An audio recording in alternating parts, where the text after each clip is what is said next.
Are the judges ready? Yes. Hi, my name is Matthew. I live in Craven County, and today I'm going to be talking about Hurricane Florence disaster relief. Hurricane Florence hit the coast of eastern North Carolina from September 12th to 15th of 2018, causing massive flooding and over 30 inches of rain all over eastern North Carolina. Hurricane Florence also caused 22 deaths and $24 billion in damages. Today I'm going to be talking about the stages of disaster relief that I help with: immediate, short-term, and long-term disaster relief.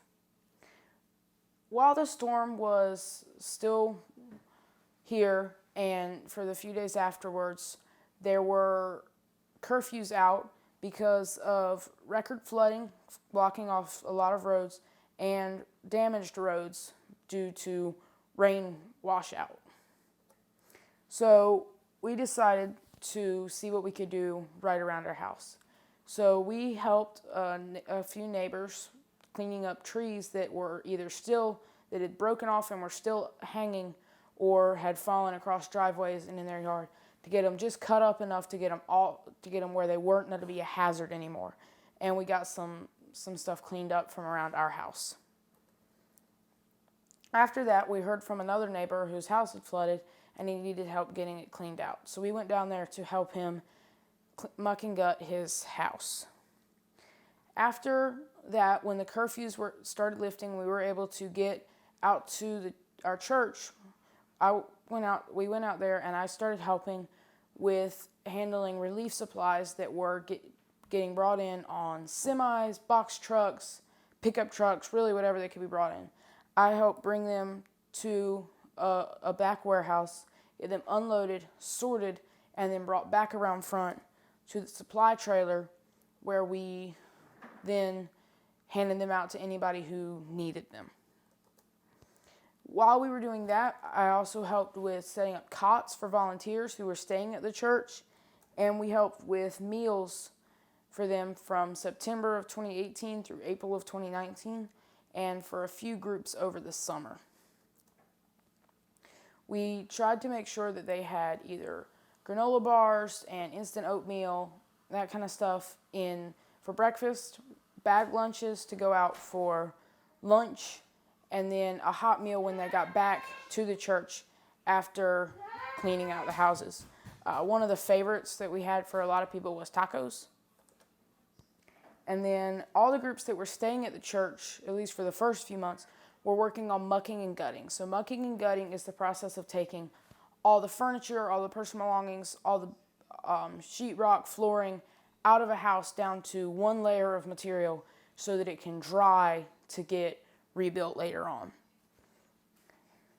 So after the storm, as people started getting cleaned out, cleaning their houses out, you would go down neighborhoods and you'd see on the side of the roads piles of stuff that come out of houses 5 or 6 feet tall and nonstop, other than breaks to get into people's driveways, because there was just so much flooding, and it took them months to get all of it cleaned up. So our church had been partnered with International Disaster Emergency Services, or IDES, for a while.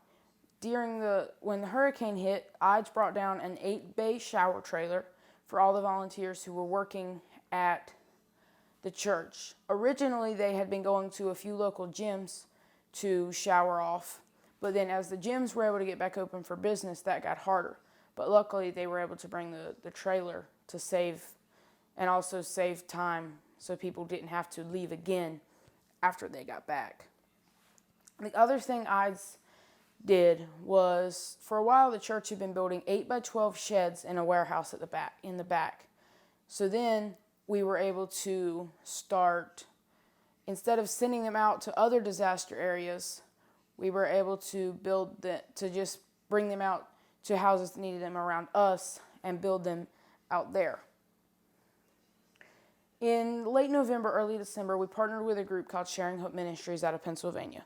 Sharing Hope Ministries is a Christian relief organization that rebuilds homes with volunteer teams of normally 15 or 20 people.